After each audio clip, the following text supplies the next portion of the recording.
Hello friends, मैं आरती यादव आपके अपने यूट्यूब चैनल बायोलॉजी विद्यार्थी यादव में आप सभी लोगों का हार्दिक अभिनंदन करती हूँ और इसी के साथ साथ आप सभी को हमारा नमस्कार। तो जैसा कि आप सभी प्यारे स्टूडेंट को मालूम है कि इस टाइम आपका बॉटनी का एक बहुत ही इम्पोर्टेंट चैप्टर चल रहा है जिसका नाम है प्लांट मॉर्फोलॉजी यानी कि पादप आकार की। वेरी वेरी इंपोर्टेंट चैप्टर है। यहाँ से आपके एग्जाम में कई क्वेश्चंस बनते हैं। चाहे आप किसी भी एग्जाम की तैयारी मेडिकल लाइन में कर रहे हो, जितने भी नाम हमने बाबत थंबनेल पर लिखे हुए CP NET, BHU, GSKM Kanpur, paramedical, pharmacy, BSc nursing, RUHS, किसी भी एग्जाम की तैयारी आप लोग कर रहे हो तो ये बॉटनी का ये जो चैप्टर है प्लांट मॉर्फोलॉजी वो बहुत ही इम्पोर्टेंट चैप्टर है। यहाँ से एग्जाम में जरूर क्वेश्चन पूछ लिए जाते हैं। तो आज की वीडियो में हम यहाँ पर डिस्कस करूंगी प्लांट मॉर्फोलॉजी में तना यानी कि स्टेम के बारे में। स्टेम के बारे में आज यहाँ पर डिस्कस करूंगी। इससे पहले पार्ट नंबर 1 में हम आपको रूट के बारे में बता चुकी हूँ। रूट्स जो जड़ें हमारी उनके बारे में बता चुकी हूँ पार्ट नंबर 1 में। तो अभी तक आपने वो वीडियो नहीं देखी तो एक बार उसे जरूर देखिएगा। बहुत ही इम्पोर्टेंट टॉपिक है और साथ ही साथ बहुत ही अच्छी तरीके से धुआंधार तरीके से हमने उस टॉपिक को फिनिश किया। कल की वीडियो में हमने इस टॉपिक को फिनिश किया है तो एक बार रूट वाली वीडियो को आप लोग जरूर देखें। आज यहाँ पर हम चर्चा करेंगे किसके बारे में? तना के बारे में यानी कि स्टेम। रूट के बाद क्या आता है? तना आता है। तो तना के बारे में आज डिस्कस करूंगी। बहुत ही अच्छी तरीके से आपको बताने की कोशिश करूंगी विद फिगर के साथ। विद फिगर के साथ आपको सभी पॉइंट बताएंगे। देखो एक बात ध्यान में रखना, जो प्लांट मॉर्फोलॉजी चैप्टर है इसमें आपसे परिभाषा नहीं पूछी जाएगी। इसमें आपसे ये नहीं पूछा जाएगा कि तुर्क रूपी क्या होता है, तुर्क रूपी जड़ी बताइए, कंदल जड़ी बताइए, परिभाषा नहीं पूछी जाएगी। ओनली आपसे यहाँ से एग्जाम्पल पूछे जाते। कुछ परिभाषाएं पूछी जाती जो हम आपको बता भी चुके हैं, जैसे कि आप स्थानीय जड़ी कैसे कहते हैं, मूसला जड़ी कैसे कहते हैं, ये फर्स्ट क्वेश्चन पूछा जाता है। शेष आपसे कभी परिभाषा नहीं पूछी जाएगी। ओनली इसमें एग्जाम्पल पूछे जाते। तो एग्जाम्पल जितने भी हम बताएं, जिसके भी बताएं, आपको सभी मोजबानी याद होने चाहिए। सभी एग्जाम्पल, सभी उदाहरण आपको अच्छी तरीके से याद होने चाहिए। और कल की वीडियो में तो हमने आपको कुछ देसी ट्रिक के साथ बताया होता है। कुछ देसी ट्रिक के साथ हमने वो वीडियो कल फिनिश की थी, तो आप लोग उस वीडियो को एक बार जरूर देखिएगा। ठीक है, तो चलिए अब बात करते हैं स्टेम। स्टेम क्या होता है? तो देखो एक बात उसमें और शायद जड़ में एक चीज और रह गई थी हमारी, जो कल हमने ध्यान नहीं दिया उस पर। जड़ में हमारी रह गई मूसला जड़ में एक प्रकार है जिसका नाम है ग्रंथमय जड़ें। जो मूसला जड़ में एक प्रकार हमारा रह गया ग्रंथि। उसके बाद स्टेम को स्टार्ट करेंगे। ठीक है, ये बहुत ही इंपोर्टेंट पॉइंट है, पूछा जाता है कि ग्रंथिमय मूसला जड़ी किसमें पाई जाती है? ग्रंथिमय मूसला जड़ी किसमें पाई जाती है? ये जो प्रकार है वो मूसला जड़ का मतलब कि मूसला जड़ जो होती है उनका रूपांतरण है, मॉडिफिकेशन। और जो टैप रूट है उनमें एक आपकी जड़ आती है जिसका नाम है ग्रंथमय मूसला जड़ी। ये जड़ी जो होती है वो गांठों की तरह होती है। कैसी होती? गांठें होती है इनमें। और दूसरी बात, ये इनमें क्या होती है? गांठें होती जड़ों में। और ये जड़ी जो पाई जाती है वो लेग्यूमिनेसी कुल के पादपों में पाई जाती है। लेग्यूमिनेसी कुल के पादपों में पाई जाती है। ठीक है, ये पॉइंट आप लोग याद कर लेना कि पूछा जाता है कि ग्रंथिमय मूसला जड़ी किसमें पाई जाती है? तो ग्रंथिमय मूसला जड़ी जो होती है वो लेग्यूमिनेसी कुल के पादप, जैसे कि चना, मटर, जितनी भी हमारी दाल है सभी में यही जड़ें पाई जाती है। पृथ्वी के अंदर कुछ जड़ें होती है जिन्हें कहा जाता है ग्रंथिमय मूसला जड़ें। गांठे नुमा जड़ें होती है। कैसी होती है? गांठ नुमा। और इनका काम क्या होता है गांठों का? तो देखो ये जो जड़ें होती है, ये जो जिनकी जड़ों में जो गांठें पाई जाती है उनमें क्या पाया जाता है? सहजीवी जीवाणु पाया जाता है। इन जड़ों की जो गांठें होती है, जड़े में जो ये गांठें होती है, इनमें एक सहजीवी जीवाणु पाया जाता है। क्या पाया जाता है? सहजीवी जीवाणु पाया जाता है, जो क्या करता है? नाइट्रोजन का स्थिरीकरण करता है। नाइट्रोजन को इकट्ठा करने के लिए नाइट्रोजन का स्थिरीकरण करता है, जिसका नाम क्या है? राइजोबियम।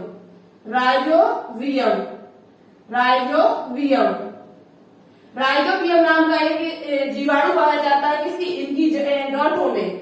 जो लेम्यूल वेसिकुल के जो पादप होंगे, जो जड़े में गांठें बन जाती, ग्रंथियां बन जाती हैं, ग्रंथि को हम गांठ भी कहते हैं। क्या कहते हैं, गांठ। तो इनमें जो गांठें बन जाती है उनमें एक जीवाणु पाया जाता है, सहजीवी जीवाणु जिसे कहते हैं, जिसका नाम है राइजोबियम। जो क्या करता है, इसका कार्य क्या है, तो नाइट्रोजन का स्थिरीकरण करना। क्या करना, नाइट्रोजन का स्थिरीकरण करना होता है। ये पॉइंट आपको और याद कर लेना है।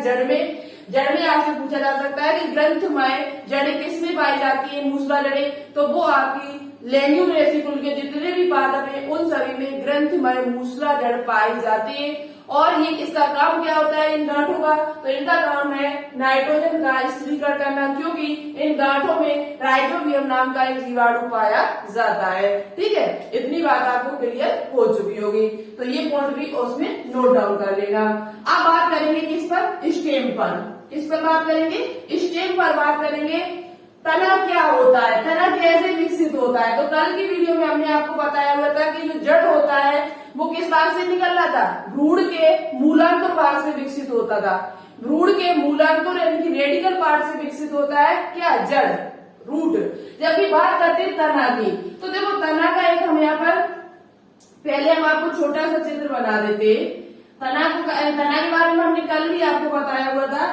तो देखो पहले हम यहाँ पर आपको पता है जो ये जितने भी पौधे होते हैं वो सभी आवृतबीजी होते हैं। पुष्पी पादप जितने भी होते हैं वो सभी किसके अंतर्गत आते हैं, तो आवृतबीजी पौधों के अंतर्गत यानी कि एंजियोस्पर्म के अंतर्गत आते हैं। तो हमने कल एक चने का बीज लिया था। क्या लिया था, चने का बीज लिया था। चने का बीज जो होता है वो कैसा होता है, द्विबीजपत्री होता है। कैसा होता है, द्विबीजपत्री होता है। तो इसमें हमें आपको बताना है द्विबीजपत्री। ये चने, कोई चना है उसका ये भ्रूण है। क्या है, कोई चना है, उस चने का ये क्या है, भ्रूण है। माना कि क्या है, ये चने का भ्रूण है। ये चने का कोई भ्रूण है।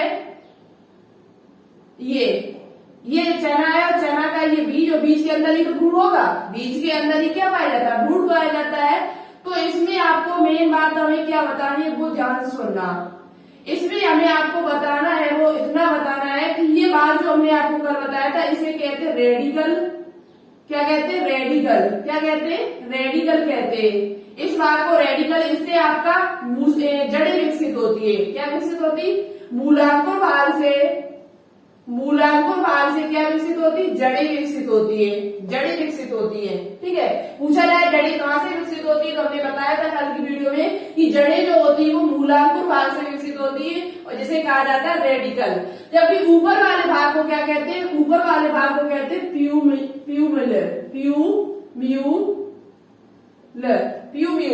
यहाँ पर जो जड़ें होती है वो आप इसकी स्पेलिंग देखें, हाँ बिल्कुल प्यूम्यूल है। यहाँ पे एल और बना लेना, यहाँ पर द्वारा से स्पेलिंग गलत हो गई, प्लूम्यूल। प्लूम्यूल का हिंदी में जो अर्थ होता है वो आपका होता है प्रांकुर। क्या होता है, प्रांकुर। क्या होता है, प्रांकुर। ऊपर प्रांकुर होता है और नीचे मूलांकुर होता है। ऊपर प्रांकुर होता है, नीचे मूलांकुर होता है। यानी कि किसी का बीज, हमने चने का बीज लिया, उसके भ्रूण का जो प्रांकुर भाग है, भ्रूण का जो प्रांकुर भाग होता है, ये डाइकोटिक प्लांट है, द्विबीजपत्री पादप है। आपको पता है पहले से चना कैसा पादप है, द्विबीजपत्री पादप है। द्विबीजपत्री पादप है। और दूसरी बात, नीचे के भाग को क्या कहते हैं, तो नीचे के भाग को क्या कहा जाता है, रेडिकल कहा जाता है, जिससे हमारी जड़ें विकसित होती है। और दूसरा भाग है जिसका प्रांकुर, उससे क्या विकसित होता है, प्रांकुर से ही तना विकसित होता है। जो ऊपर वाला भाग होता है किसी पादप का, ये वाला जो भाग होता है तना, ये किससे विकसित होता है, तो ये आपका प्रांकुर से विकसित होता है।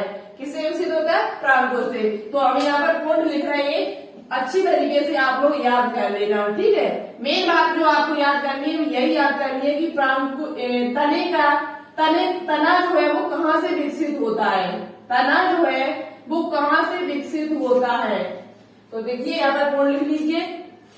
पहला तना जो होता है वो कुछ तने जो होते हैं वो पृथ्वी के अंदर भी होते हैं, ऐसी बात नहीं, और ज्यादातर जो तने वो पृथ्वी के ऊपर, जमीन के ऊपर दिखाई देते हैं। ठीक है, तो कुछ तने भी ऐसे नहीं, ये ना सोचना कि तने पृथ्वी के अंदर नहीं होते, तने होते।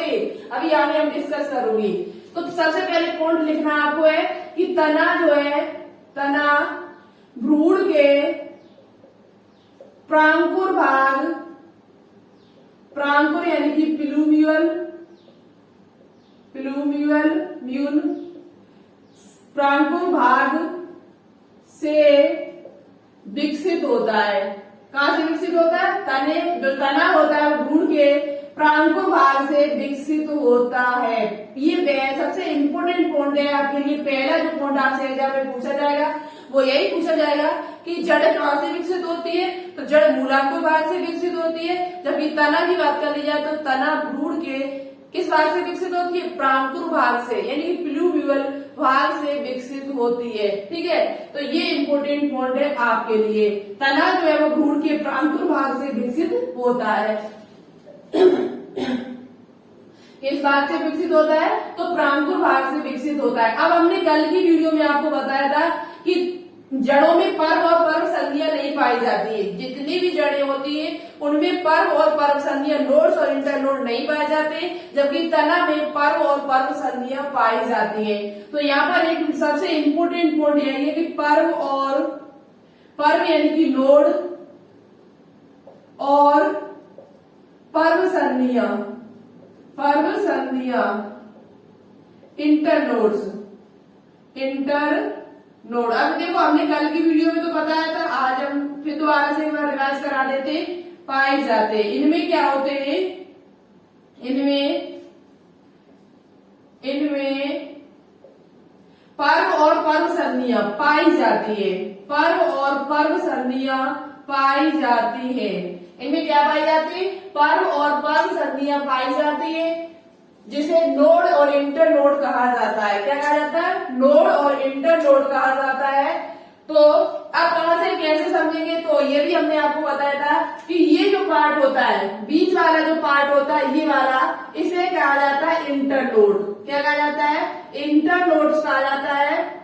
और ये जो पार्ट है हमारा, ये वाला जो भाग है आपका, ये भाग है जो, इसे नोड्स कहा जाता है। क्या कहा जाता है? नोड्स, यानी कि पर्व कहा जाता है, नोड कह दो। ठीक है, नोड्स का क्या है? पर्व संधियां कह दो, या बहुत सारी होंगी तो पर्व संधियां, एक है तो पर्व है, यानी कि नोड है, तो इसे नोड कहा जाता है। और ये बीच वाला जो पार्ट होता है, ये वाला जो पार्ट है, इसे इंटरनोड कहा जाता है। तो पर्व और पर्व संधियां आपको समझ में आ चुकी होगी। कहाँ पर्व होता है, कहाँ पर पर्व संधियां होती है, कहाँ पर नोड होता है, कहाँ पर इंटरनोड होता है। तो इंटरनोड ये बीच वाला भाग होता है, ये जो आपको दिखाई दे रहा है, ये वाला जो भाग होता है, ये होता है नोड, यानी कि पर्व। क्या होता है? पर्व। अब एक बात ध्यान में रखना हमेशा कि जो पत्तियां निकलती है वो हमेशा नोड भाग से निकलती है। जो पत्तियां निकलती है आपकी, वो हमेशा किस भाग से निकलती है? नोड्स भाग से निकलती है। जैसे ये हमने तना बनाया, ये तना है हमारा, और इस तने में ये नोड है, ये नोड है, बीच में इंटरनोड है। तो ये जो पत्तियां होती हैं वो हमेशा तने भाग से निकलती हैं। कहां से निकलती? तने भाग से। पत्तियां जो होती हैं वो हमेशा नोड भाग से निकलती हैं। किससे निकलती? नोड से। और यही नोड भाग से आपकी कुछ बड़ निकलती है, जिनको कहा जाता है कक्षस्थ कलिका। क्या कहा जाता है? कक्षस्थ कलिका कहा जाता है, इनकी एक्सिलरी वर्ड कहा जाता है, कक्षस्थ कलिकाएं। और ये कलिकाएं जो ऐसी कलिकाएं हैं, ये कलिकाएं आपकी जो कक्षस्थ कलिकाएं जो पत्ती के पास से निकल रही है स्टेम से, ये कलिकाएं आपकी पत्तियां भी बना सकती है, फ्लावर भी बना सकती है, और साथ ही साथ ये ब्रांच यानी कि शाखाएं भी बना सकती है। इनका बनाने का जो काम है, इनका जो कार्य है, जो आपकी ये कक्षस्थ कलिका, जिसे एक्सिलरी वर्ड कहा जाता है। क्या कहा जाता है? एक्सिलरी वर्ड कहा जाता है। इनका काम क्या क्या है? ये आपकी ब्रांच भी बना सकती है, ब्रांच यानी कि शाखा भी बना सकती है, पत्ती भी बना सकती है, कांटे भी बना सकती है, यानी कई तरीके से ये लाभदायक होती है। ठीक है, तो आपको पता चल गया, यहाँ से क्वेश्चन पूछा जाता है कि नोड के पास से एक कलिका निकलती है, उस कलिका को क्या कहते हैं? पत्ती के पास से कलिका और निकलती है, उस कलिका बड़ को क्या कहा जाता है? तो उस बड़ को कहा जाता है कक्षस्थ कलिका, एक्सिलरी वर्ड। क्या कहा जाता है? एक्सिलरी वर्ड कहा जाता है। और इसका काम क्या होता है? ये ब्रांच भी बना सकती है, शाखा भी बना सकती है, पत्तियां भी बना सकती है, कांटे भी बना सकती है, फ्लावर भी बना सकती है। इतने काम इसके होते हैं। ठीक है, तो हमेशा याद रखिए जो पत्ती निकलती है वो नोड भाग से निकलती है। किस भाग से निकलती है? नोड भाग से निकलती है। तो ये चीज तो आपको क्लियर हो चुकी होगी। ठीक है, देखो ऐसा है, यदि आपको चीजें समझ में नहीं आएंगी, हम जल्दी जल्दी करा भी देंगे तो भी ज्यादा अच्छा नहीं है। तो कुछ चीजें आपको समझ में आनी चाहिए। अब बात करते हैं इनका क्या, तो ये देखो पत्तियां पता चल गई, नोड इंटर नोड पता चल गया। और देखो ये जो हमारी ये जो होती है तना जो होता है, ऐसा नहीं है कि तना हमेशा मतलब कि पृथ्वी के ऊपर ही हो, पृथ्वी के जमीन के ऊपर ही हो, ऐसा निश्चित नहीं है। कुछ तने जो होते हैं वो पृथ्वी के नीचे होते हैं, इनकी अंडरग्राउंड स्टेम भी होते हैं, अंडरग्राउंड स्टेम भी आपके होते हैं। अब बात करेंगे तने के रूपांतरण। तो सबसे इम्पोर्टेंट पॉइंट आपको यही याद कर लेना, तना कहाँ से विकसित होता है? तो प्रांतों भाग से विकसित होता है। इसमें पर्व और पर्व संधियां भी पाई जाती है, जबकि जड़ों में नहीं पाई जाती थी। अब चलिए बात करते हैं तना के रूपांतरण। तना के रूपांतरण यानी कि modification of stem, modification of stem. तना के रूपांतरण क्या क्या है? तना के रूपांतरण देखो इंग्लिश और हिंदी दोनों हम आपको बताते हुए चल रहे हैं, जिससे इंग्लिश वाले बच्चों को प्रॉब्लम ना हो थोड़ी। ठीक है, तो तना के रूपांतरण यानी कि modification of stem, modification of stem यानी तना के रूपांतरण क्या है? तो देखो तना के रूपांतरण के हिसाब से जब देखा जाए तो इसे तीन प्रकार से होता है। कितने प्रकार से? 3 प्रकार से इनका रूपांतरण होता है। तो सबसे पहले आपका क्या आता है? सबसे पहले आपका होता है भूमिगत रूपांतरण, अंडरग्राउंड भूमिगत रूपांतरण। कुछ लोग अभी देखो जो आलू को जड़ समझते रहते हैं, आलू क्या है, ये क्वेश्चन बहुत ज्यादा पूछा जाता है एग्जाम में। आलू क्या है, पोटैटो क्या होता है, अरबी क्या होती है, तो ये पॉइंट अभी हम यहीं पर डिस्कस करेंगे। तो भूमिगत रूपांतरण जिसे कहा जाता है क्या? Underground modification. ठीक है, दूसरा हमारा है अर्धवायवीय। आपसे डेफिनेशन नहीं पूछी जाएगी, ओनली आपसे एग्जाम्पल पूछे जाते हैं। तो एग्जाम्पल आप लोग याद कर ले अच्छी तरह। अर्धवायवीय रूपांतरण जिसे कहा जाता है सब एरियल मॉडिफिकेशन। तीसरा हमारा आता है वायवीय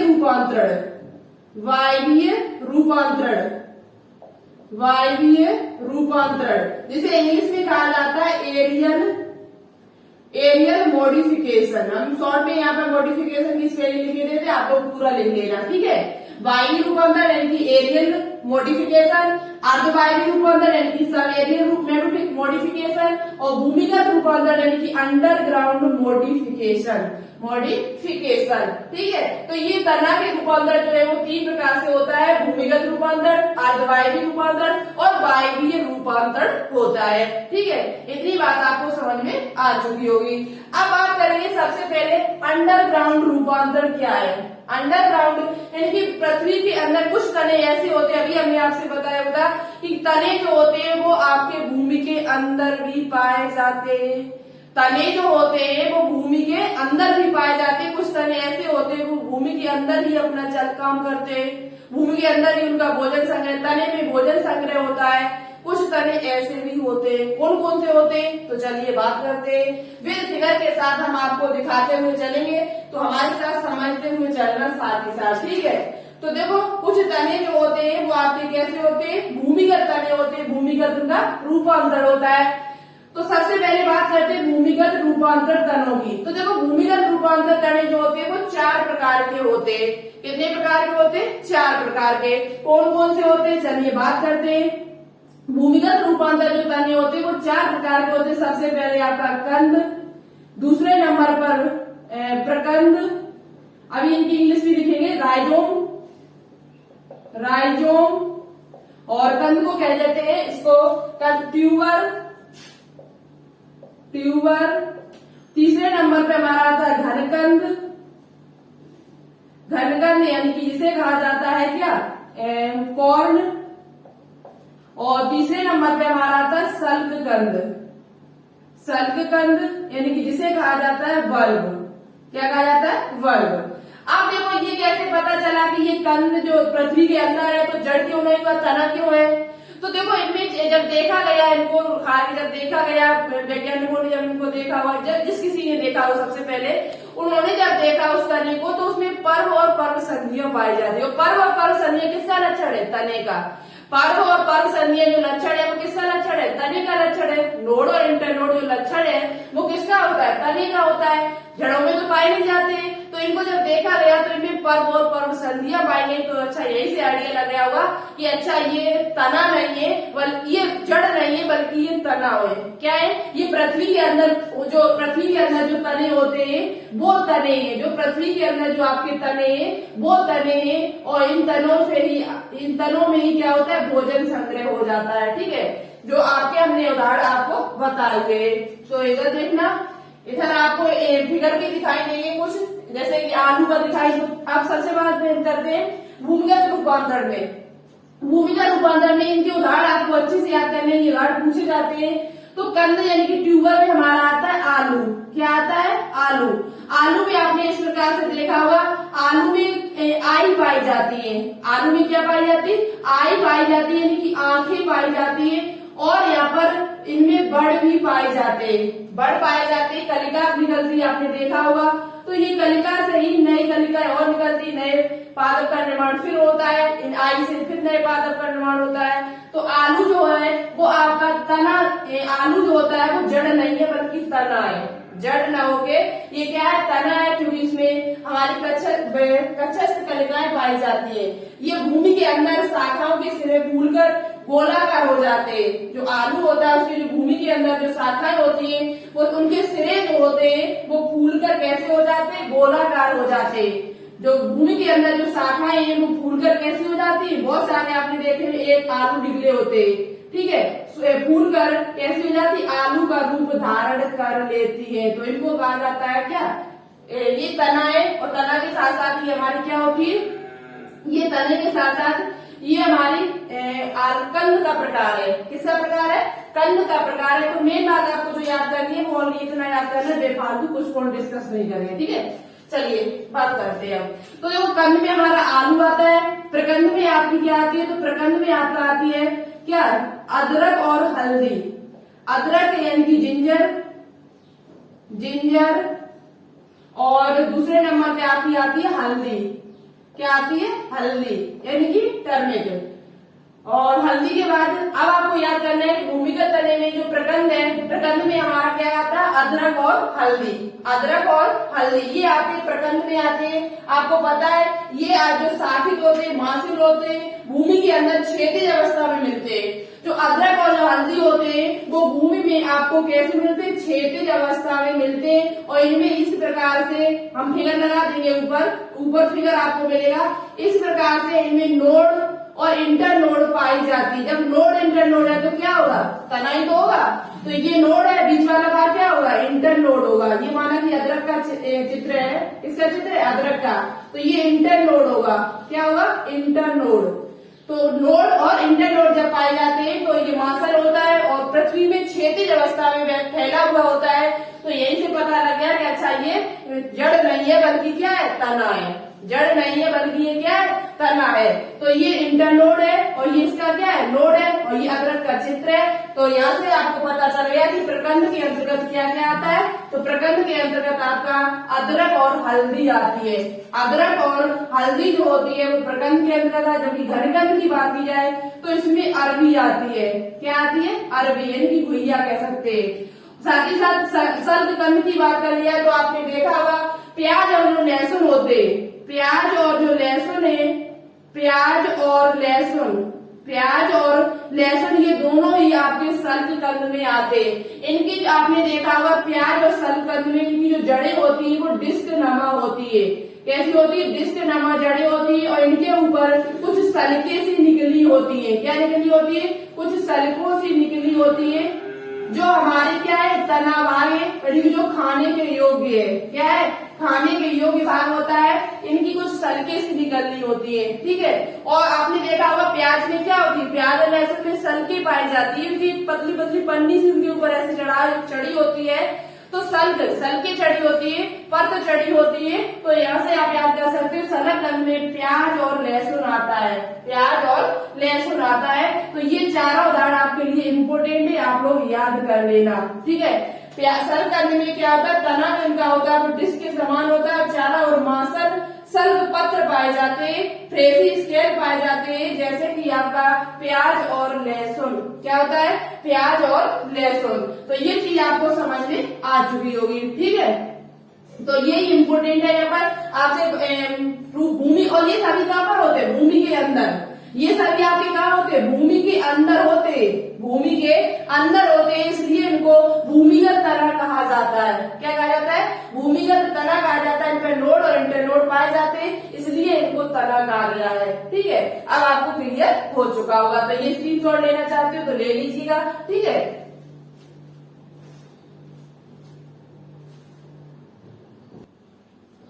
तो देखिएगा अब बात करती है यहाँ पर कि अर्धवायवीय रूपांतर। अभी हमने किसी बात की थी, भूमिगत रूपांतर। भूमि के अंदर कौन कौन से तने पाए जाते हैं, तो वो 4 प्रकार के आते थे, कंद, प्रकंद, घनकंद और सल्ककंद। कंद में आलू आता है, प्रकंद में अदरक और हल्दी आता है, घनकंद में अरबी आती है जिसे गुइया कहा जाता है, और सल्ककंद में आपका प्याज और लहसुन आता है। मुझे तो ऐसे ही याद हो जाए, आप कोई ट्रिक लगाना चाहते हो तो लगा सकते हैं। सल्क में तो लगाने के लिए कुछ नहीं है, प्याज और लहसुन में क्या पाई जाती है, सल्के सी पाई जाती है, पतले पतले परत सी चढ़ी होती है, लेकिन सल्क पाई जाती है, तो उसमें सल्ककंद में क्या है प्याज और लहसुन। घनकंद यानी कि गुइया जैसे कॉर्न, और साथ ही साथ आपका प्रकंद में हल्दी और अदरक। प्रकंद में क्या आता है, हल्दी और अदरक, और साथ ही साथ और जो कंद है सबसे पहला आलू। तो यहाँ से यही क्वेश्चन पूछा जाता है कि आलू क्या है, तो आलू एक प्रकार का तना होता है, ना कि जड़। आलू एक प्रकार का तना होता है, अदरक हल्दी तना होती है, प्याज लहसुन तना होता है, तना में उनका भोजन संग्रह होता है, और तना ही उनका खाने योग्य भाग होता है। तो इस बात को ध्यान में रखना अच्छी तरीके से, ठीक है। अब बात करेंगे सेकेंड नंबर पर, तना के रूपांतर में जो सेकेंड हमारा पार्ट है अर्धवायवीय रूपांतर, यानी कि आधा भाग पृथ्वी के अंदर और आधा भाग पृथ्वी से ऊपर। जमीन से ऊपर आधा भाग जो इनका होगा वो कहाँ होगा, आधा भाग जो होगा वो पृथ्वी के अंदर और आधा भाग पृथ्वी से नीचे होगा।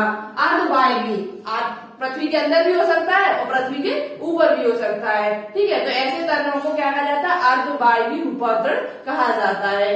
अब ये 4 प्रकार के होते हैं, कितने प्रकार के होते हैं, 4 प्रकार के। ऊपर भूस्थायी यानी कि रनर, स्टॉलिन, ऑफसेट और सकर। आप हिंदी ना एक बार याद करें, हिंदी आपको याद हो सके, हिंदी मीडियम वाले तो हिंदी याद कर सके, लेकिन इंग्लिश याद कर लेना। इंग्लिश का वर्ड है वो छोटा है और हिंदी का थोड़ा बड़ा है, और कंफ्यूज भी हो सकते हो, तो इंग्लिश का वर्ड याद कर लेना। रनर क्या होता है, रनर में कौन से उदाहरण आते हैं, स्टोलन में कौन से उदाहरण आते हैं, ऑफसेट में कौन से आते हैं, और सकर का कौन सा उदाहरण है। उदाहरण ही आपसे पूछे जाएंगे, परिभाषा आपसे पूछी नहीं जाएगी, हम आपको पहले ही बता चुकी हूँ। तो सबसे पहले बात करते हैं ऊपर भूस्तरीय। ऊपर भूस्तरीय, भू का मतलब क्या होता है, पृथ्वी। भू का मतलब क्या होता है, पृथ्वी होता है। तो स्तार का मतलब होता है फैलना, स्तार का मतलब क्या होता है, फैलना। और ऊपर का मतलब क्या होता है, ऊपर, यानी कि भूमि के ऊपर फैलना, भूमि के ऊपर फैलना होता है इनका काम। तो ये ऊपर भूस्तरीय जो रनर होते हैं उनमें आपका उदाहरण आता है दूब घास। क्या आता है, दूब घास जो होती है वो रनर का उदाहरण है। जैसे कि आपने देखा होगा ये घास जैसे कि फैली, ये पृथ्वी है, पृथ्वी के नीचे ये कुछ जड़ें निकली हुई है, तो ये क्या होगा, ये पृथ्वी के ऊपर ये ऐसे निकली होगी, ऐसे इस प्रकार से कुछ इनके निकले होंगे रेसे से, ठीक है। इस प्रकार से ये यहाँ क्या करती, ये इसी के ऊपर ऐसे, यानी कि यहाँ से जड़ें निकल आई, यहाँ से ये निकल आई, फिर यहाँ से थोड़ा फिर बढ़ी तो फिर निकल आई, यानी कि इनके ये पृथ्वी की जो जमीन है उसी पर भूस्थायी, उसी पे फैली होती है, ठीक है। तो यहाँ से आप देख सकते हो कि जो रनर होते हैं तने लंबे होकर भूमि की सतह पर वृद्धि करते हैं। इनके जो तने होते हैं, दूब घास के जो तने होते हैं, वो तने निकलकर ये तने, यहाँ से तना निकलेगा, यहाँ से क्या निकलेगा, तना निकलेगा। यहाँ चित्र थोड़ा सही से बनाए, यहाँ से ये क्या निकले, तने निकले। इस प्रकार से दूब घास होती है, तो ये तने से ही कुछ वृद्धि करके ये भूमि की सतह पर वृद्धि करेगा। ये इसका जो तना होगा वो किस पर वृद्धि करेगा, भूमि की सतह पर वृद्धि करेगा, और थोड़ी दूर बाद आगे फिर तना से इनका फिर दूब घास निकल आएगी, फिर घास निकलेगी। तो यहाँ से आप लिखना चाहो तो लिख सकते हो, तने लंबे होकर भूमि की सतह पर वृद्धि करते हैं और इनमें पर्व संधि इनकी नोट्स पर नीचे की ओर जड़ें निकलती है। इनकी जो नोट्स होती है, जो इनकी नोट्स होती है, ये नोट्स यहाँ पर होगी, तो यहाँ से इन नोट्स से ही नीचे फिर जड़ें निकलती है। क्या निकलती, जड़ें निकलती है, और ऊपर फिर घास का रूप ये धारण कर लेती है, घास का फिर रूप धारण कर लेती है। तो इसे कहा जाता है क्या, ऊपर भूविस्तार, यानी कि रनर। क्या कहा जाता है, रनर। दौड़ लगा रही है, क्या कर रही है, दौड़ लगा रही है, रन कर रही है। और वो कौन सा है, दूब घास। दूब घास आपने देखी बहुत दूर दूर तक फैल जाती है, बहुत दूर तक फैल जाती है। तो इसे रनर का जो उदाहरण है वो आपका दूब घास है। एक और है आपका, जैसे कि दूब घास के अंतर्गत आपका एक और आ जाता है खट्टी बूटी, जिसे कहा जाता है ऑक्सियल्स। एक इसका उदाहरण और है खट्टी बूटी। क्या है, खट्टी बूटी। ओनली आपको क्या याद करना है यहाँ पर, ओनली दूब घास याद करना, यही पूछा जाता है। दूब घास अर्धवायवीय रूपांतर है या वायवीय रूपांतर है या भूमिगत रूपांतर है। तो जो दूब घास होती है ये हमारा अर्धवायवीय रूपांतर है, और साथ ही ऊपर भूविस्तार यानी कि भूमि के जमीन के सतह पर विस्तार करती है। ठीक है, तो ये पर्व संधि पर नीचे की ओर जड़ें निकलती है, ऊपर की ओर पत्तियां निकलती है। नीचे की ओर क्या निकलती है, नोट्स में जड़ें निकलती है, ऊपर की ओर क्या निकलती है, पत्तियां निकलती है। ठीक है, और जैसे कि उदाहरण हमने आपको बता दिया दूब घास, और दूसरा आपका है खट्टी बूटी, जिसे ऑक्जेल्स कहा जाता है। क्या कहा जाता है, ऑक्जेल्स, OXALIS, ऑक्जेल्स कहा जाता है। खट्टी बूटी और दूब घास है वो आपके ऊपर भूविस्तारी के उदाहरण है, मतलब कि इनके तने से ही क्या निकलती है, इसके तने से जो नोड होते हैं उनसे ही दूसरी जड़ें निकल आती है, और ऊपर की ओर पत्तियां निकल आती है, और ये सतह पर इसी प्रकार से फिर आगे जाएंगी ये, तो फिर यहाँ पर एक पत्ती बनाएगी, यहाँ से जड़ें निकलेंगी नोड से, और ऊपर फिर ये पत्ती सी संरचना फिर बना लेती है। हम आपको यहाँ पर फिगर दिखा देंगे। ठीक है, फिगर हम यहाँ पर दिखाते चलेंगे, जो भी फिगर होंगे इनके सभी फिगर आपको यहाँ देखने को मिल जाएगी, जिससे आपको आइडिया लग जाएगा कि ये क्या होती है। इससे आपको आइडिया लग जाएगा, आपके दिमाग में फिट हो जाएगी इमेज, तो आपको याद नहीं करना पड़ेगा फिर। ठीक है, तो अब बात करते हैं दूसरे नंबर की। तो ये आपका पहले नंबर में कौन था, ऊपर भूविस्तारी यानी कि रनर। रनर का जो उदाहरण है वो आपका क्या होता है, तो वो आपका है खट्टी बूटी और दूब घास। ठीक है, खट्टी बूटी यहाँ पर लिखे दे रहे हैं ऊपर, जिससे आप अच्छे से याद कर लो। खट्टी बूटी, ऑक्जेल्स, ठीक है। अब बात करते हैं नेक्स्ट बार, भूविस्तारी क्या होते हैं, यानी कि स्टॉलन में क्या आता है हमारा, स्टॉलन भूविस्तारी यानी कि भूमि के ऊपर चाप बनाकर रहते हैं। तो भूविस्तारी जो होते हैं ये जो आपकी होती है चाप बनाती है। क्या बनाती है, चाप बनाते हुए चलती है। जैसे कि यहाँ पर आपकी हमने ये बनाया, तो ये आपकी जड़ें निकली हुई है नीचे, और ये जड़ों के बाद ये जड़ें जो होती है वो क्या होती है, इनके जो नोड्स होते हैं वो ऊपर तने निकलेंगे, और इन्हीं नोड से क्या होगा, ये चाप बनाती हुई, इस प्रकार से चाप बनाती हुई चलती है। चाप बनाती, आर्क बनाते हुए ये आपकी नोड्स होती है, और यहीं से आपका दूसरा पौधा फिर निकल आता है। इन्हीं नोड से आपका दूसरा पौधा निकल आता है। इन्हीं नोड से आपका क्या होगा, दूसरा पौधा निकल आता है, यानी ये इस प्रकार से ये फिर दोबारा फिर यहाँ से फिर निकल आएंगे, और ये क्या होता है, फिर इनमें बाद में ऐसे ही हट के अलग अलग पौधा फिर बन जाता है। ठीक है, तो ये चाप बना के चलती है, यानी कि ऊपर भूविस्तारी होती है। तो इसका जो उदाहरण आपका आता है वो उदाहरण आपको याद कर लेना है, चमेली यानी कि जासमीन जो आती है वो इसी में आती है, और एक आता है पिपरमेंट।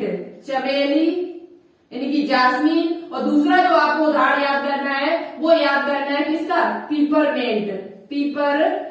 ये भी लगभग आपके पौधीनी की तरह होता है, मेथानी से कहा जाता है पिपरमेंट। ये दो उदाहरण जो आपके भूविस्तारी में आते हैं, किसमें आते हैं, भूविस्तारी में आते हैं, पिपरमेंट और चमेली। यानी ये चाप बना के भूविस्तारी, भूमि से थोड़ा उठ के, पहले थोड़ा नीचे से फिर ऊपर गए, फिर नीचे आई, फिर ऊपर गए, चाप बना करके चलती है। ठीक है, तो ऐसे तना को क्या कहा जाता है, भूविस्तारी कहा जाता है। ठीक है, अब चलिए बात करते हैं आगे। अब बचा हुआ कौन सा, ऑफसेट। ऑफसेट में क्या आएगा, तो देखो हम फिगर हम आपको दिखाई देंगे जो ऊपर आपको बने हुए मिलेंगे, ठीक है, तो उसे देख लेना। और दूसरा आपका आएगा भूस्तारिका यानी कि ऑफसेट, अपसेट है ये, कैसा है, अपसेट है ये थोड़ा। तो भूस्तारिका में क्या होता है, पर्व जो होता है वो पर्व जो होता है इनका वो छोटा एवं फूला हुआ होता है। आपको फिगर यहाँ पर हम दिखा देंगे। साथ ही साथ इनमें पर्व संधियों पर पत्तियों का समूह एवं जड़ी निकलती है। इनकी पर्व संधियों पर ही पत्तियों का समूह एवं जड़ बनी होती है। दूसरी बात, भूस्तारिका में जो आपको याद करना है, ये जो भूस्तारिका जो तने हैं वो आपके किसमें पाए जाते हैं, तो ये आपके पाए जाते हैं जलीय पौधों में, पिपरमेंट। भूस्तारिका ये जो तने हैं, रूपांतर तने हैं, वो जलीय पौधों में होते हैं। किस पौधों में होते हैं, जलीय पौधे जो होते हैं, जल में पाए जाने वाले जो पौधे होते हैं उनमें भूस्तारिका यानी कि ऑफसेट प्रकार का तना होता है, अर्धवाहिनी रूपांतर होता है। इनमें क्या होते हैं, इनके जो पर्व होते हैं, पर्व जो होते हैं, नोड जो होते हैं वो छोटे होते हैं, और साथ ही साथ पर्व जो होते हैं वो छोटा होता है, फूला हुआ होता है, छोटे होते हैं और फूला हुआ होता है। कैसा होता है, फूला हुआ होता है। और साथ ही साथ इनमें उदाहरण की बात कर ली जाए तो आपका जलकुंभी, जलकुंभी आपने देखी होगी, जलकुंभी और पिस्टिया, ठीक है, पिस्टिया इनका उदाहरण है। पिस्टिया, जलकुंभी और पिस्टिया नाम के जो दो पौधे हैं ये भूस्तारिका में आते हैं। इनका जो पर्व होता है वो छोटा होता है, फूला हुआ होता है, और इनकी जड़ों से ही इस प्रकार से तने इस प्रकार से निकलती है, ऐसे इस प्रकार से तने जो जड़ पर्व संधियां होती है वो ही यहाँ पर पत्ती का रूप धारण कर लेती हैं। यानी पर्व संधियों पर पत्तियों का समूह एवं जड़ें निकलती हैं। पर्व संधियों से ही इनकी जो पर्व संधियां होती है उन्हीं से आपकी जड़ें निकलती हैं और यही पत्ती का रूप धारण कर लेती है। मोटी होती है, फूली हुई होती है, स्वेलिंग होती है, ठीक है जी। किसका उदाहरण है आपका, भूस्तारिका, यानी कि जितने भी जलीय पौधे होते हैं वो आपके भूस्तारिका के अंतर्गत आते हैं, भूस्तारिका, ठीक है। अब आप करते हैं नेक्स्ट जो हमारा सकर, अंता भूस्तारिका। अंता भूस्तारिका मतलब है जो जमीन के अंदर वृद्धि करे। अंता मतलब क्या, अंदर, और भूस्तारिका मतलब जो जमीन के अंदर वृद्धि करते हो, जमीन के अंदर तने रहते हो, तो उनको कहा जाता है अंता भूस्तारिका। जिसका उदाहरण क्या है, जिसका उदाहरण आपका है पुदीना और अनानास, पुदीना और अनानास, ठीक है, पुदीना और अनानास। पाइनएप्पल और पुदीना यानी कि मिंट, ये आपके सकर में आते हैं। किसमें आते हैं, सकर में आते हैं। और इसमें आप अंता भूस्तारिका में इनका जो मुख्य तना जो होता है वो जमीन के भीतर छेदित रहते हुए, हम ध्यान से सुनना, हम जो बोल रहे हैं वो ध्यान से सुनते जाना। परिभाषा आपसे पूछी नहीं है लेकिन समझने के लिए आपको वो पढ़नी पड़ेगी, ठीक है, परिभाषा। तो देखो इनका जो अंतर भूस्तारिका तने होते हैं इनमें क्या होता है, इनका मुख्य तना जमीन के भीतर छेदित रहते हुए वृद्धि करता है। जमीन के भीतर छेदित होकर वृद्धि करता है, क्षैतिज दिशा में वृद्धि करता है। तो इसे, परंतु शाखाएं भूमि के ऊपर पर्व संधियों से निकल आती है। इनकी शाखाएं जो होती है वो पर्व संधि, जैसे यहाँ पे पर्व संधि तो यहाँ से ऊपर निकल आएगी, यहाँ से ऊपर निकल आएंगी, यहाँ से निकल आएंगी, जहाँ जहाँ नोड्स होंगे वहां से इनकी पत्ती जो वो तने होंगे वो ऊपर निकल आते हैं। परंतु शाखाएं भूमि से ऊपर पर्व संधियों से निकल आती है, जैसे कि पुदीना और आपका अनानास। पुदीना और अनानास ये आपके अंता भूस्तारिका में आते हैं। हम इसका फिगर यहाँ पर लगा देंगे, आप देख लेना, आपको समझ में आ जाएगा। तो ऑनली आपको उदाहरण याद करने, मेन बात, चाहे रट के करो चाहे ट्रिक बना लो, कैसे भी करो, आपको उदाहरण याद करने। पूछा जाता है कि पुदीना किसमें आता है, तो पुदीना आपका अंता भूस्तारिका में आता है। किसमें आता है, अंता भूस्तारिका में। जबकि बात की जाए कि ऊपर भूस्तारिका में क्या आता है, तो दूब घास आती है, खट्टी बूटी आती है। भूस्तारिका में क्या आता है, तो चमेली, जासमीन और पिपरमिंट, यानी एक प्रकार का मेथा होता है, और साथ ही पुदीना की तरह कुछ दिखता है, ठीक है। और भूस्तारिका में क्या आता है, तो भूस्तारिका में जो जलीय पौधे होते हैं वो आते हैं। इसमें जलकुंभी, पिस्टिया, ये उदाहरण इसके होते हैं। तो कैसे भी करो आपको उदाहरण याद करने हैं, ठीक है।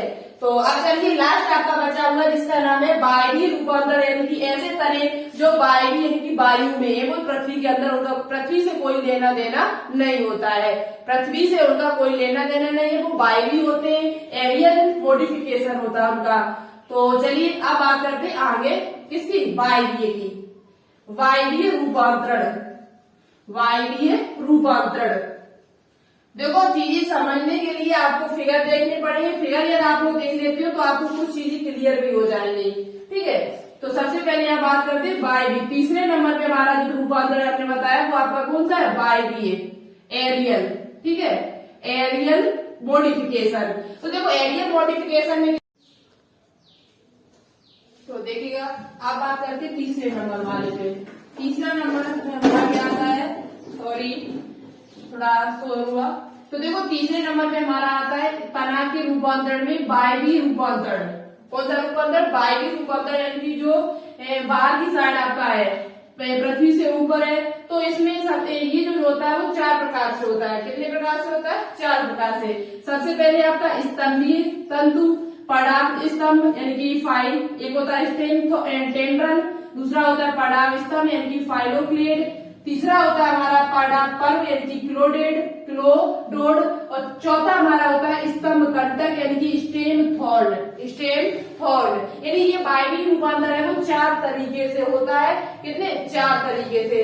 कौन कौन सा, स्तंभीय तंतु यानी कि स्टेम टेंड्रल, पड़ाव स्तंभ यानी कि फाइलोक्लेड और पड़ाव पर्व यानी कि क्लोडोड, और स्तंभ कंटक यानी कि स्टेम थॉर्न। ठीक है, अब बात करते हैं यहाँ पर सबसे पहले नंबर वाले पे। सबसे पहला नंबर है हमारा स्तंभीय तंतु यानी कि स्टेम टेंड्रल। अब आपने देखोगे जैसे ही कुकुरबिटेसी कुल के जितने भी पादप होते हैं, ककड़ी, कीड़ा, लौकी, कद्दू, जितने भी कुकुरबिटेसी कुल के पादप होते हैं, उन सभी में आपका स्तंभीय तंतु पाए जाते हैं जो सारा प्रदान उसको करते हैं। कैसे, देखो जैसे ये इसमें ये तना होता है, उस तने में आपको पता है ये यहाँ से पत्ती निकलती है, तने से यहाँ से पत्ती निकलती है, और पत्ती के यहाँ पास में आपकी क्या होती है, कच्छस्थ कलिकाएं होती है। कौन सी कलिकाएं, कच्छस्थ कलिकाएं। और इन कच्छस्थ कलिकाएं ये क्या करती है, यही कच्छस्थ कलिकाएं आपके तंतु का रूप धारण कर लेती, टेंडर जिसे हिंदी में कहा जाता है, कह सकते हो प्रतावन। ये शब्द भी आपको देखने को मिलता है, प्रतावन। लौकी, कद्दू, खीरे में जो आपने एंट नामक वो संरचना देखी होगी, तंतु निकले होते हैं इस प्रकार से, जो सारा प्रदान करने कहीं न कहीं चिपक जाते हैं, उसकी सहायता से ऊपर बढ़ जाते हैं।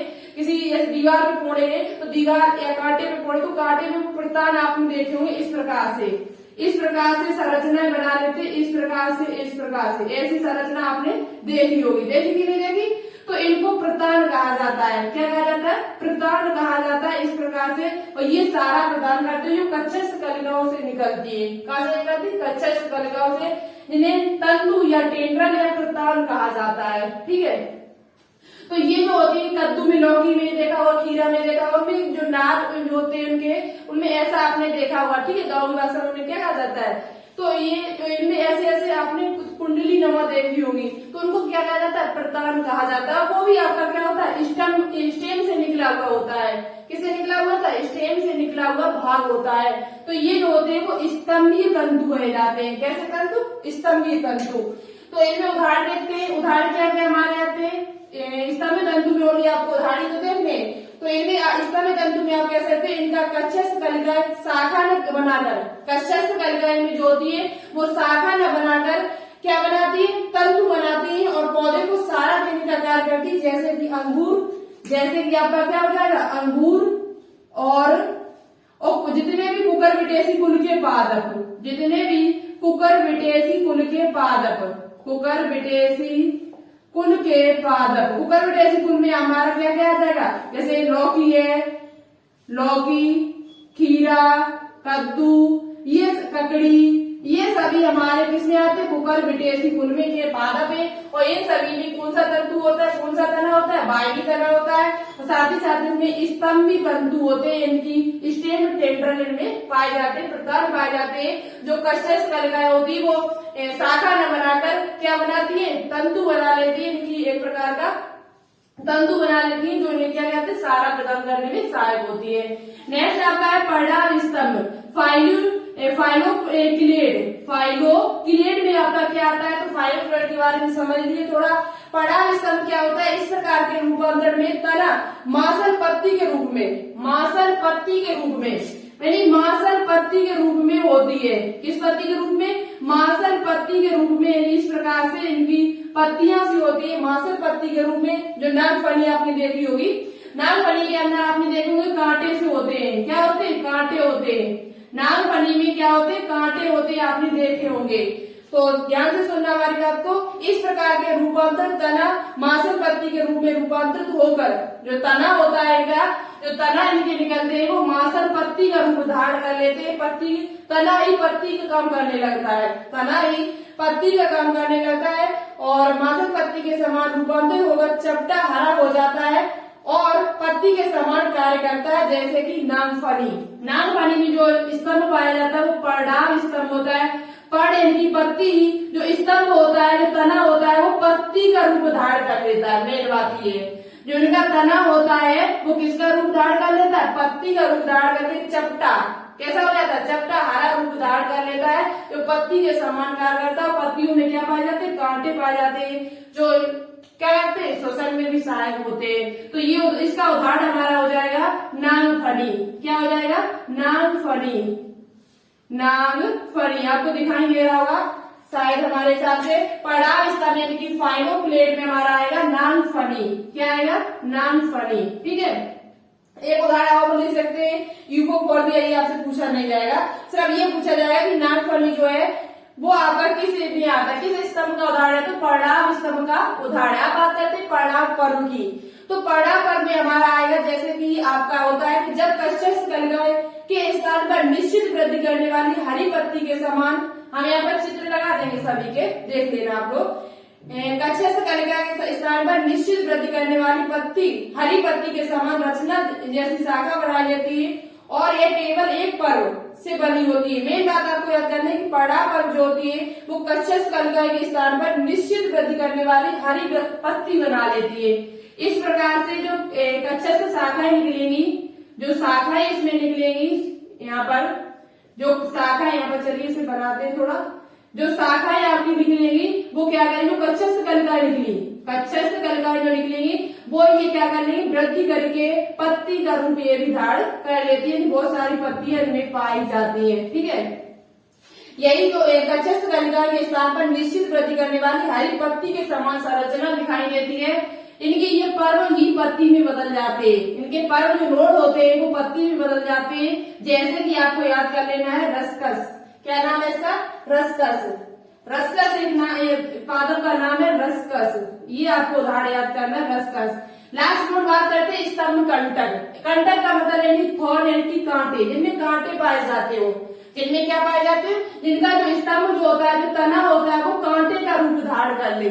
तना जो होता है वो कांटे का रूप धारण कर ले, स्टेम थॉर्न बन जाए। जैसे कि आप उदाहरण याद कर सकते हो इसमें, स्तंभ कंटक में कच्चस कलिकाओं के स्थान पर शाखित अशाखित कांटे निकल आते हैं। जो कच्चस कलिका यहाँ पिए, जो कच्चस कलिका यहाँ पिए, ये कांटे का रूप धारण कर लेती है। ये किसका रूप धारण कर लेती है, कांटे का रूप धारण कर लेती है। तो इनको कहा जाता है स्तंभ कंटक। जैसे कि आपका बबूल हुआ, करौंदा हुआ, बबूल है, गुलाब का फूल है, गुलाब यहाँ पर देख सकते हो, गुलाब, गुलाब हुआ आपका, करौंदा है, और साथ ही साथ करौंदा के बाद आपको याद करना है बबूल, जो करौंदा है, गुलाब है, गुलाब के बाद आपका बबूल, यहाँ पर बबूल लिख सकते हो। क्या लिख सकते हो, बबूल। जो बबूल होता है इसके जो कच्चस कलिका होती है वो कांटे का रूप धारण कर लेती है। किसका धारण कर लेती, कांटे का रूप धारण कर लेती। तो गुलाब में भी आपने देखा हुआ कांटे होते, करौंदा में भी होते, बबूल में भी होते। तो इनके जो तने होते हैं वो किसका रूप धारण कर लेते, कांटे का रूप धारण कर लेते। तो ये उदाहरण आपको याद करने हैं। देखो आपको थोड़ा अजीब सा भी लग रहा हो क्योंकि कुछ चीजें ऐसी जो आपने पहले देखी नहीं तो वो थोड़ा याद करने में भी टाइम लगता है। तो 2-3 बार इनको रिवाइज करोगे तो याद हो जाएगा। मेन आपको जो याद करना है बाइबिल रूपांतरण में, वो आपको ये वाला याद करना है, फर्स्ट और लास्ट वाला याद करना है। फर्स्ट, लास्ट और ये तीसरा, इसे आप याद करना चाहे न करना। ठीक है, पर्णाव स्तंभ का याद कर लेना। ऐसे स्तंभ ऐसी तना जो पत्ती का रूप धारण कर लेते, मांसल पत्ती का रूप धारण कर लेते, जैसे कि नागफनी, और जिनमें तंतु टेंडर पाए जाते हैं, प्रतान पाए जाते हैं। इस प्रकार से प्रतान पाए जाते हैं। ठीक है, इस प्रकार से आपने देखे होंगे किसमें, जो कद्दू होता है, लौकी होता है, अंगूर होता है, उसमें प्रतान पाए जाते हैं। क्या पाए जाते हैं, प्रतान। इस प्रकार से इस प्रकार से देखे होंगे, इस प्रकार से, इस ऐसे प्रधान पाए जाते हैं। तो इनको कहा जाता है क्या, टेंड्रल। तो ये टेंड्रल जो पाए जाते हैं वो अंगूर और किसमें पाए जाते हैं, कुकुरबिटेसी कुल के पादपों में। और जो कांटे जैसी संरचना बना लेते हैं स्तंभ, वो गुलाब, करौंदा और बबूल में होता है। तो ये सभी कैसे तन है, वायवीय रूपांतरण। नागफनी पूछा जाए, नागफनी कैसा है, अर्धवायवीय है, वायवीय है, ये आपका कैसा होता है, तो ये वायवीय है, वायवीय रूपांतरण है। ठीक है, तो यहाँ से हमारा जो तना है ये टॉपिक आपका फिनिश होता है। और आपको कोई प्रॉब्लम हो तो कमेंट बॉक्स में कमेंट करके जरूर बताना। आपको क्या करना है कि आपको तीनों तनों के नाम ले, तने के रूपांतर 3 प्रकार से है, तीनों के नाम लिखने और तीनों के ही आपको उदाहरण लिखने। अर्धवायवीय के उदाहरण सबसे पहले आपको लिखना है भूमिगत तना। भूमिगत रूपांतर जो हमने बताया है, अंडरग्राउंड जो मॉडिफिकेशन बताया, उसके चारों के आपको उदाहरण लिखने। फिर उसके बाद आपको अर्धवायवीय उदाहरण लिखने, उसके बाद आपको वायवीय उदाहरण लिखने। तीनों के आपको उदाहरण लिखने। देखिए सबसे अच्छा सबसे राइट आंसर कौन देता है। तो आज के लिए यहीं पर फिनिश करते हैं। नेक्स्ट में आपको हम पत्ती के बारे में बताएंगे, तो अच्छे से हमारे साथ देखते रहना। और शाम को लाइव क्लास में आपको बहुत ही इंपोर्टेंट टॉपिक वाइज क्वेश्चन कराना स्टार्ट कर दिया हमने। टॉपिक वाइज आपको क्वेश्चन मिलेंगे। आज शायद हम प्रदूषण से क्वेश्चन लेकर आएंगे। शाम की लाइव क्लास में हम आज प्रदूषण से बनने वाले जितने भी क्वेश्चन होंगे वो सभी क्वेश्चन लेकर आएंगे। तो शाम की क्लास आप लाइव में जरूर आए 5 बजे। ठीक है, okay, thanks for watching this video. जय हिंद, वंदे मातरम।